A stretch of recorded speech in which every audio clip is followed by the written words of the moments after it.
जय गणेश जी महाराज। मित्रों, आज हम लोग एक और सीरीज़ स्टार्ट करने जा रहे हैं। उस सीरीज़ का नाम है गणेश चतुर्थी स्पेशल। गणेश चतुर्थी अब आने ही वाली है, तो हम लोग कुछ ना कुछ गणेश जी के बारे में कुछ कथाएं, कुछ चर्चाएं करेंगे गणेश चतुर्थी तक। तो आप लोगों के प्रेम और आशीर्वाद से, गणेश जी महाराज के आशीर्वाद से आज इस सीरीज़ का आरंभ करते हैं। मित्रों, सबसे पहली प्रथम कथा मेरे मन में आती है, जो मेरे मन में भी कई बार इस बात को लेकर दुविधा थी, हमारे कई भक्तों को होती है। सर्वप्रथम ये है मित्रों कि हम सभी लोग जानते हैं कि तुलसी के पौधे का महत्व क्या है।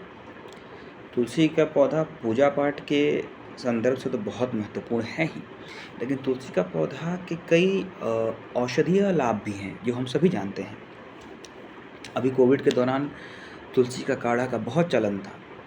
अभी भी अनेक उपचारों में तुलसी का प्रयोग किया जाता है। तो क्या इतनी हमारी तुलसी माता इतनी पवित्र हैं, इतनी हमारे विष्णु भगवान को इतनी प्रिय हैं, फिर भी क्या कारण है कि गणेश जी महाराज जी के पूजा में तुलसी माता का प्रयोग नहीं होता है?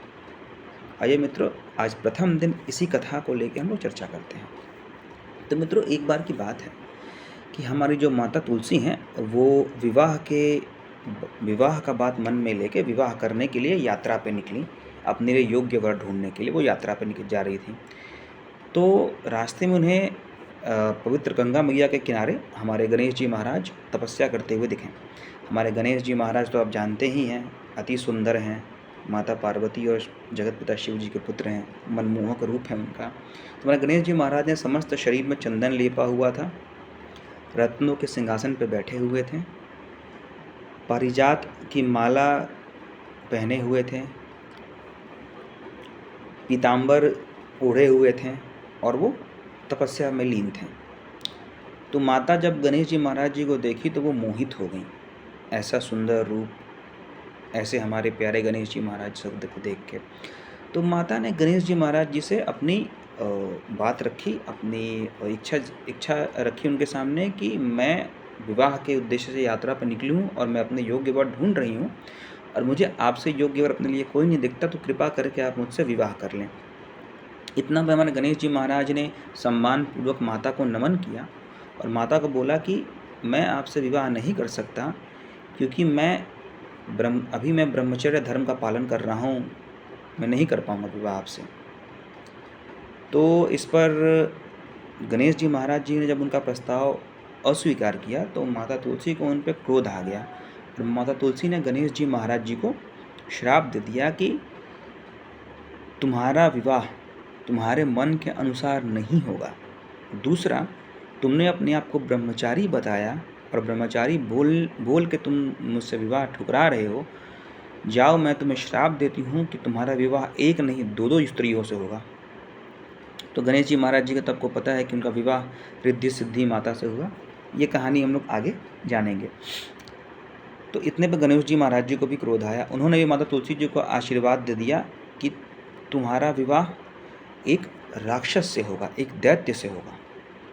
तो जब ये श्राप मिला तो तुलसी माता भयभीत हो गई और उन्हें अपनी गलती का एहसास हुआ और उन्होंने गणेश जी महाराज जी से प्रार्थना की, क्षमा मांगी। हमारे गणेश जी महाराज जो तो जानते ही हैं, कृपालु हैं, कृपालु शिव जी के पुत्र हैं, तो गुण तो उनमें है ही कृपा के। तो वो कृपालु हो गए और माता को उन्होंने बोला, तुलसी माता को, कि मैंने जो आपको श्राप दिया है, आपका विवाह शंखचूर्ण नाम के दैत्य से तो होगा, लेकिन जब आपका विवाह हो जाएगा, श्राप पूर्ण होते ही आप भगवान वासुदेव कृष्ण को अति प्रिय होंगी और आपके बिना भगवान विष्णु का कोई भी भोग संपन्न नहीं होगा और आप कलयुग में सारे मनुष्यों को मोक्ष का मार्ग दिखाएंगी। आप कलयुग में अति पूजनीय होंगी, अति पवित्र होंगी और आप भगवान विष्णु को, भगवान कृष्ण को अति प्रिय होंगी। परंतु मेरी पूजा में आपका प्रयोग कभी भी नहीं होगा। तो यही कथा है मित्रों, जिसके कारण आज भी गणेश जी महाराज जी में पतित पावनी तुलसी माता का प्रयोग उनकी पूजा में नहीं होता। तो मित्रों, अभी के लिए इतना ही। आज ये प्रथम एपिसोड है, आशा करते हैं कि आप लोगों को पसंद आया होगा। कृपा करके आप हमें अपने लाइक, अपने कमेंट्स देते रहें कि हम लोग और कैसे बेहतर कर सकें। कौन कौन सी कथाएँ आप सुनना चाहते हैं वो भी हमें बता सकते हैं कमेंट के द्वारा। अभी के लिए इतना ही। अपने इस अनुज को अभी के लिए विश्राम दें।